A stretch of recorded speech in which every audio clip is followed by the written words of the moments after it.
Have you ever heard the hum of the earth in meditation? Or been completely swallowed up and devoured into Mother Gaia? Did you find a tiny seed of possibility when you thought all hope was gone? Just as the kalo reaches down to its main source of nourishment under the surface, in the water, holding the information of the stars, and always finds its way back to its source.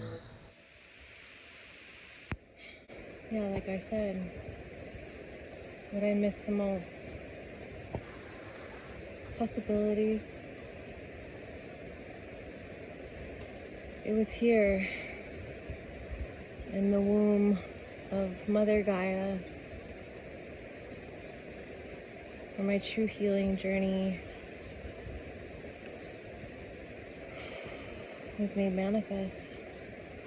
I saw the world through this child's eyes at first sight. I saw the world with beginner's eyes because I looked at the way my son looked at nature. I saw the gleam in his eyes from picking up a seed. It changed me forever.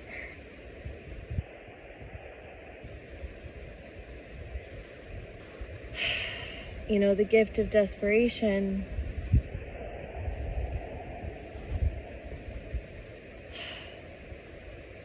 comes by way of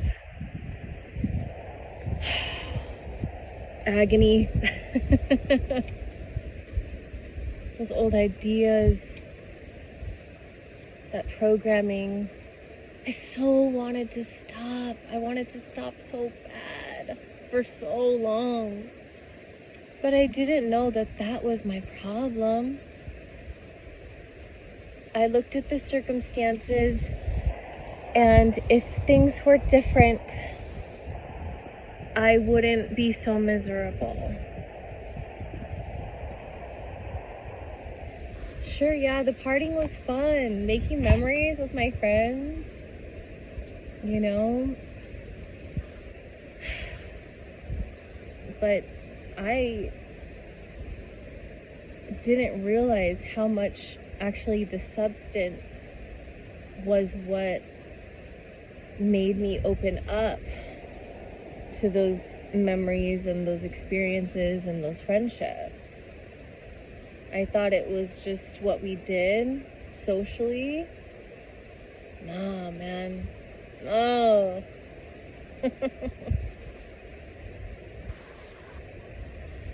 I got my flaws, you guys. Real bad. I got my insecurities and vanity.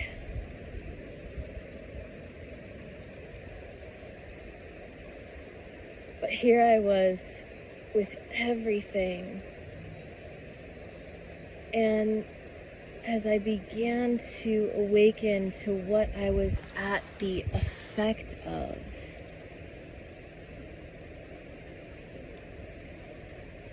I actually had eyes to see what was going on around me.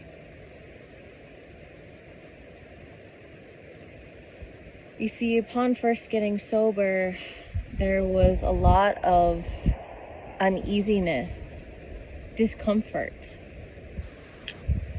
Let's talk about that. I have to move. This isn't the right place for me. I gotta move. I have to quit my job.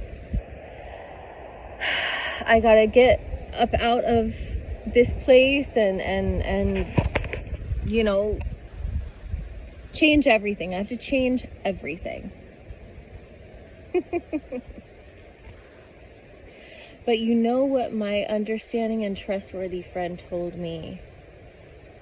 Was she said, just stay right here. Keep doing these steps.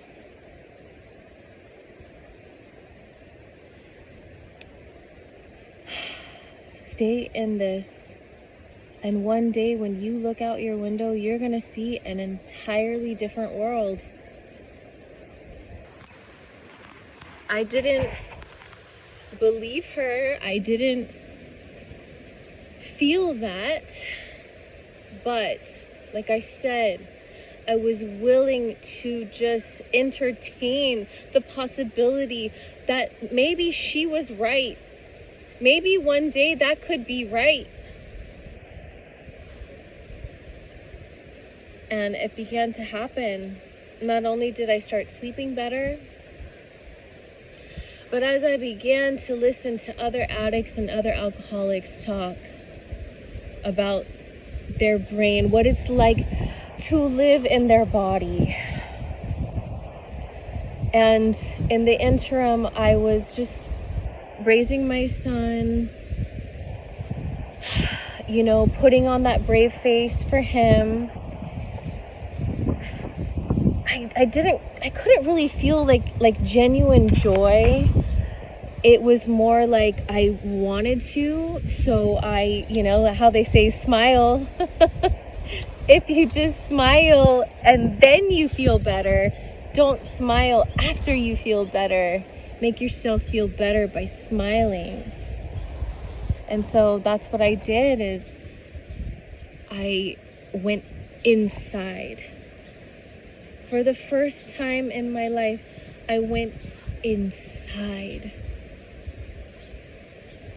And there I found really nothing. I didn't find anything, but as my home group listened to me share, they enjoyed hearing what was inside. They looked forward to hearing me. They thanked me after my share. I said, "Hi, I'm Danielle. I'm an alcoholic." Hi, Danielle. And after I was done sharing, "Thank you, Danielle. Thank you for sharing all that. Thank you for your honesty." If that doesn't change you as a human, right, you need to check your pulse. If you or someone you love struggles with this disease, check out an Al-Anon meeting. Oh my gosh.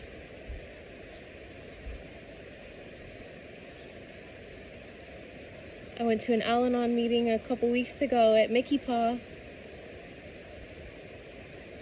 I cried so much. Y'all know I'm already a crybaby. I came here to this sacred space and I could breathe, but I started crying. Because when you put down the substance and you are actually aware of listening to your body, of what the body needs,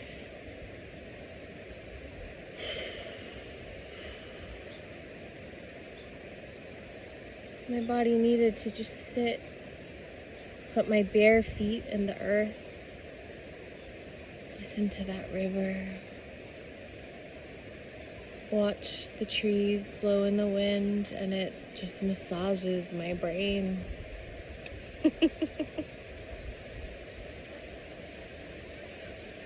Life and death is all here and it's all welcomed.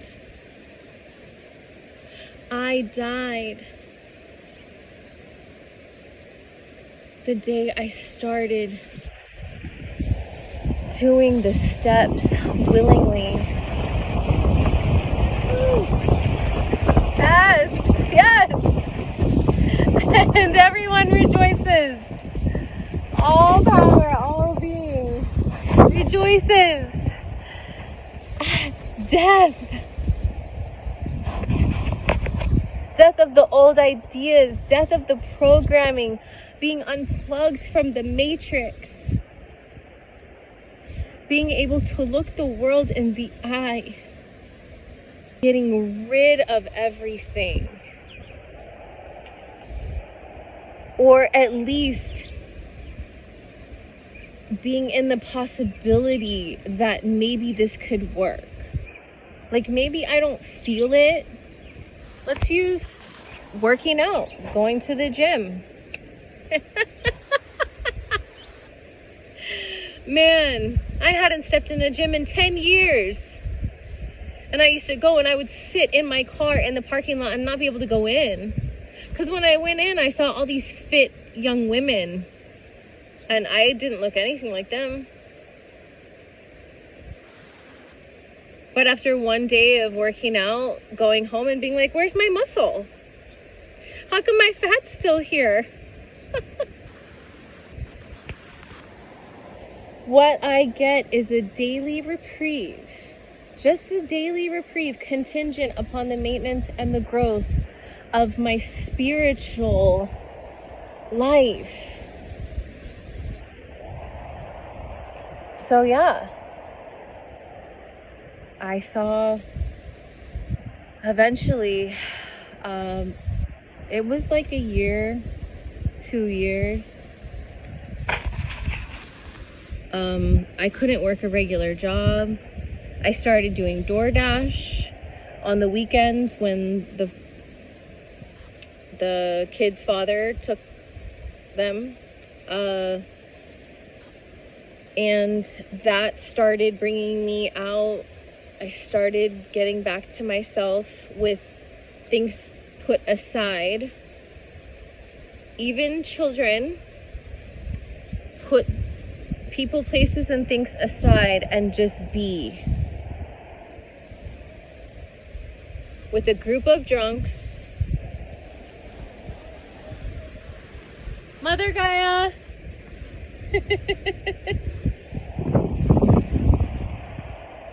Because I didn't know myself. I couldn't know myself when myself was just programming.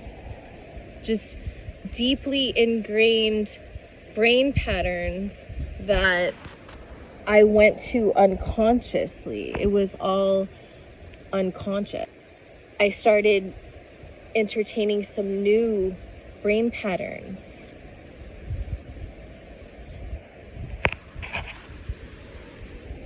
Now, maybe the vaping or the smoking isn't altering consciousness like harder drugs or alcohol can.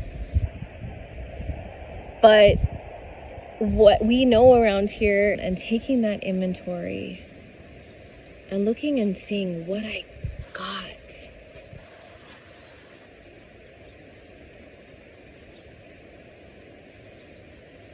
And being rigorously honest about it.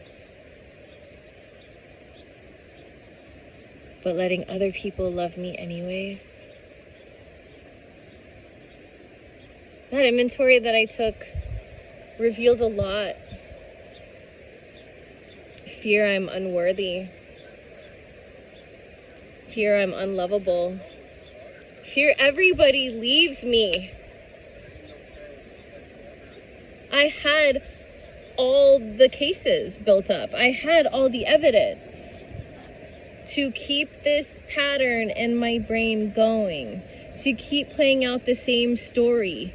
We can put drugs and alcohol away and we still got the same story. We think this time it'll be different. I'm going to get this job. This time it'll be different. I'm going to start being on time to work now, miraculously. Even though my whole habit, my whole life is being late for work. This relationship is going to work out this time. Because it feels good. This time it'll be different.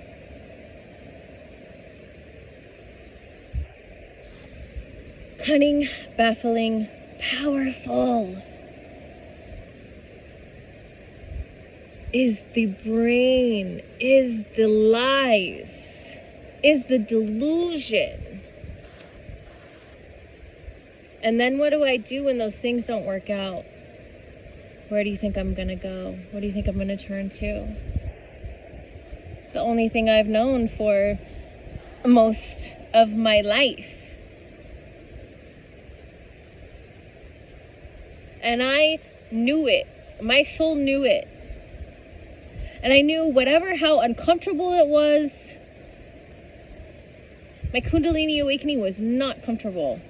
But you know what? The universe came in and provided me with guides, real life earth angels, and also beings that are unseen.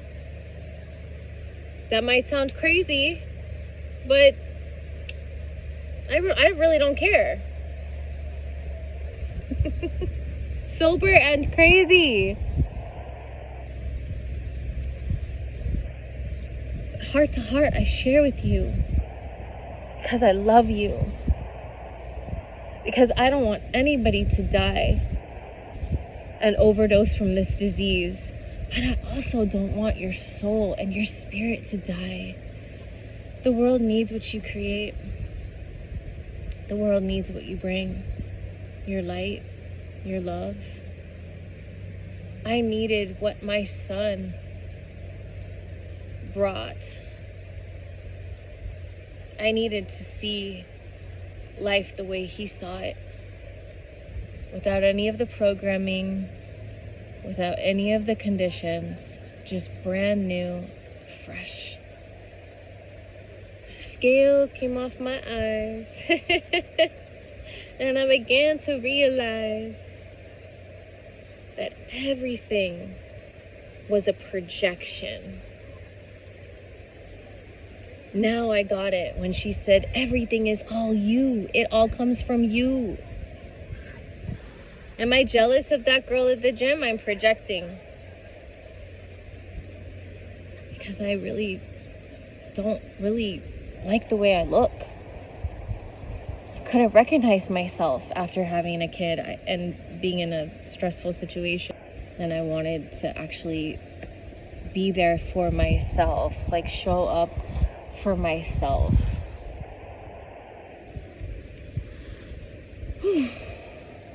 That's it.